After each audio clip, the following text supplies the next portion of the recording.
for Devoted Golfer TV at the 2018. Can you believe it's that late now in the century? I'm here with Guerin Rife, who's an overnight success. It only took 18 years. About 20. 20 years. 20 years, yeah.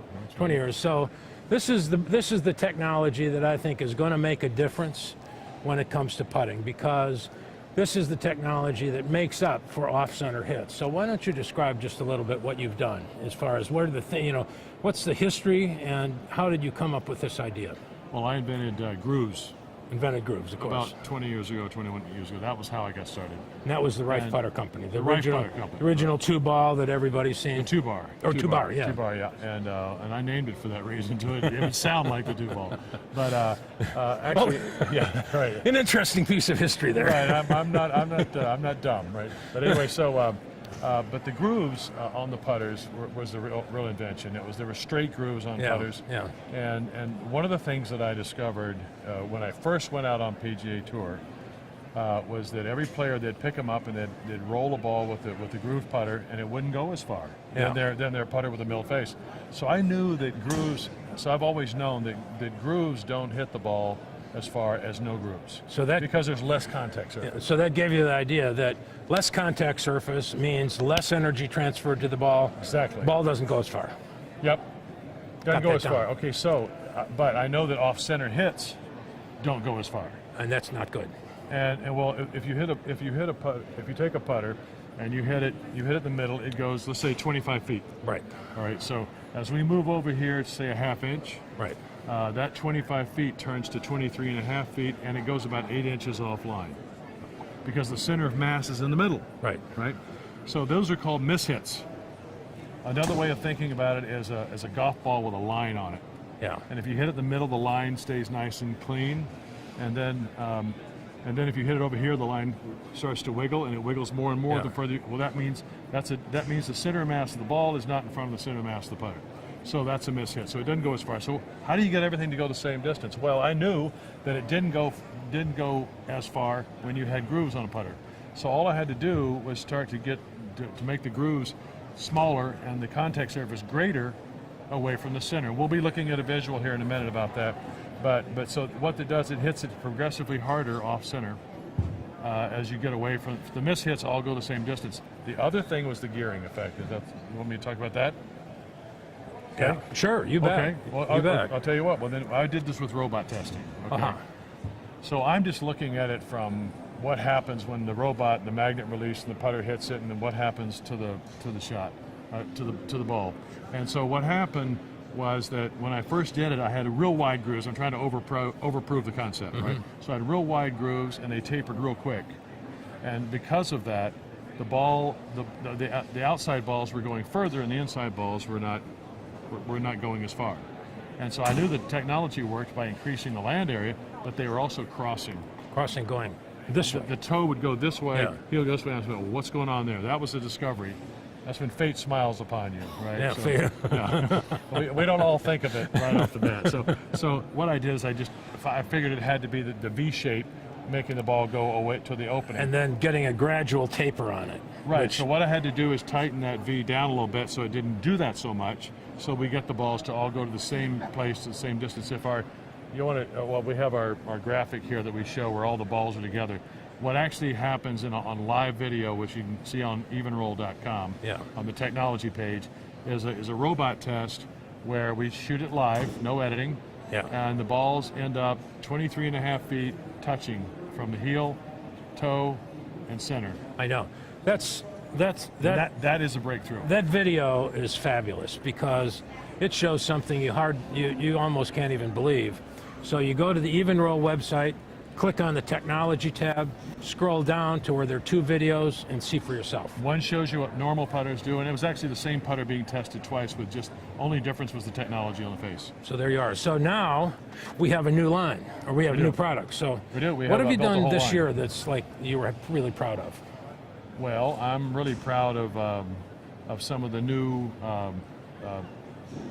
different versions of older models. We have a for example, we had this was the mallet that won on My Golf Spy, won the #1 mallet over in all the testing. Yeah. And so for 2017, so if it's that good, then why not do it in center shaft? So Why I did not a do it in center center? shaft. I did a center shafted version of that. Yeah. So this is another thing that all of our viewers should know about is My Golf Spy tests equipment, and they do it in a fair manner. yeah, they do like 60 putters from across the industry. They got 30 testers. They do 20 feet, 10 feet, 5 feet, breaking putts, lag putts, everything, and then they do strokes gained is the kind of the Strokes test. gained. And so the result of that, and this is something that if you want to go out and see it on My Golf Spy, Absolutely. you can see EvnRoll won the contest for blade and mallet the last 2 years, right? No, just this year. Just this year. Just this year, but it's never happened before. And so what does that say? That says the technology is what Doesn't it? was the winner. That's what we're saying. Not the putters. Putters are putters, and you can do many different designs, but it's not the design, it's the technology. Yeah, most of the time when I look at putters, I see really pretty finishing, I see nice artwork, but to call technology in a putter, There are some beautiful putters and beautifully made putters. Cameron's putters, Scotty Cameron's putters are gorgeous. I love them, and Bobby Bettinardi makes a beautiful product. A lot of the way some of the Odyssey and TaylorMade putters are finished, and their performance is great. Yeah. But I don't mind saying good things about other people because we're doing our job. Well, the way we do it, and the results are proving to be successful. So here's what I think is going to happen. I think that we're going to see players start to fit a putter the same way they fit full swing clubs. And so what that's all about. I'm glad you mentioned that. Yeah. Because we find that, I mean, you can even take our putter, but for example, if someone has a forward press, they need loft. Yeah. If they don't have loft, more loft, they're going to drive it in the ground, and the performance of any technology is not going to work. The lie angle, the weight of the swing weight, the type of grip, the length, the overall weight, all of these things are important. Launch angle. And once you dial all that in, your mind just goes, yes, things are working out. And then you need some things that you can measure, like whoever heard of using smash factor to fit a putter? Well, that's a new concept. And you're going to have Quintec in your in your system. And so for us, okay, I told you originally I did a lot of robot testing. Yeah. And so I'm just hitting the balls and I'm seeing how things go, and that's just that basic way of organic testing and getting things to just appear the way they are. But when the Quintec, I didn't know about this, so people with Quintecs were starting to use our putters to fit people, and what they were finding, they were going, wow, almost every putter they fit would be an EvnRoll because of the results. So the Quintec would do. There's a thing called in regular golf or drivers and irons is the smash factor. Yeah. And so with drivers, it's the speed of the ball divided by the speed of the club. Yeah. Right. So with drivers, it's about 1.5. Right. Well, now on putters, because they're heavy mass and they're moving slowly, it's higher. So it's 1.7 is about the average number.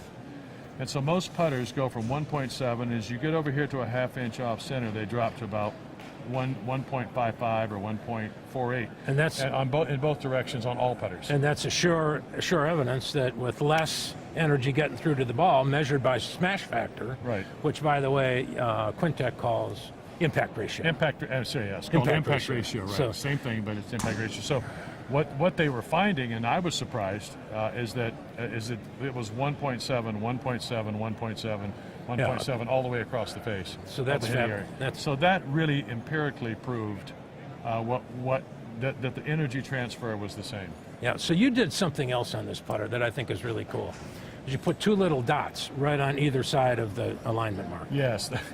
Yeah. It's I call them the align dots. What they do, this actually frames a sweet spot. And if you look down on the putter and you have the sight line lined up in the middle, that gives you a consistent reference of where how the putter sets. But the other thing is that these putters are all balanced where the sweet spot's dead in the middle. I've taken this piece of shaft that weighs the same as that hole that I bored out of there. So if you can see that these putters are symmetrical, all of them are symmetrical. Like instead of making this a little smaller and having a big plumber neck hosel sticking up. So instead of having the plumber neck hosel, I just put a single bend in, but it maintains the sweet spot in the middle. I do have a plumber neck design, and I've compensated by by how I've done the pads and that it's hollowed out and everything else. However, so what this does, this dot, if I hit a ball off this outside dot, I've now moved 55% to 60% of the putter's mass on this side of the heel ball. Side. Okay, so this dot is good for a right to left breaking putt. And so what happens is that if I hit this putter over here, it'll close. If I hit it over here, it'll stay open. Well, if I'm hitting it out here just a little bit, it keeps it open a little bit. Make sure you don't and miss you go on left. the high side of the line. Good. 90% of breaking putts are missed below the hole. I know. I thought that was a fabulous innovation. So this is terrific. Let's go have a look at that. At the technology. The technology we'll a get little into bit. really giving everybody. We'll give everybody a view of actually how the technology works on the face and how it's made. Because a picture is worth 1,000 words, and we just gave them 1,000 words. We did. So, okay, here we are at the backside of the EvnRoll booth at the PGA show. And we know a picture is worth 1,000 words, and so we're going to cut the 1,000 words and show the picture. So let's describe what the technology is really like. Okay, so we have the key to all of the EvnRoll putters is the face technology right here. And if you look at this closely, it looks like just normal grooves, but if you look a little closer, you'll see that this little area right here, which is the separation of the grooves, is very narrow in the middle. Yeah. Right?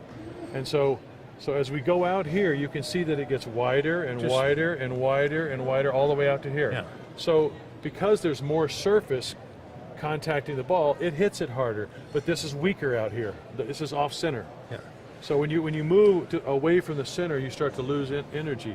So then the groove width is the brilliance of the discovery. So that happened after being the king of grooves, So what caused you to get this idea? Well, I know that off-center hits don't hit it as far as center hits, and I also know that grooves don't hit it as far as no grooves.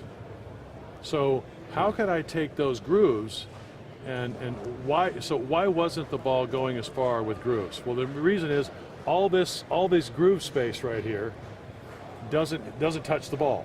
Yeah. The only thing touching the ball is this little narrow spot right here. That's the way all the grooves were all the way across. So I figured, well, you know, if out here, I always knew that an off-center hit just didn't go as far. It's a miss hit. Yeah.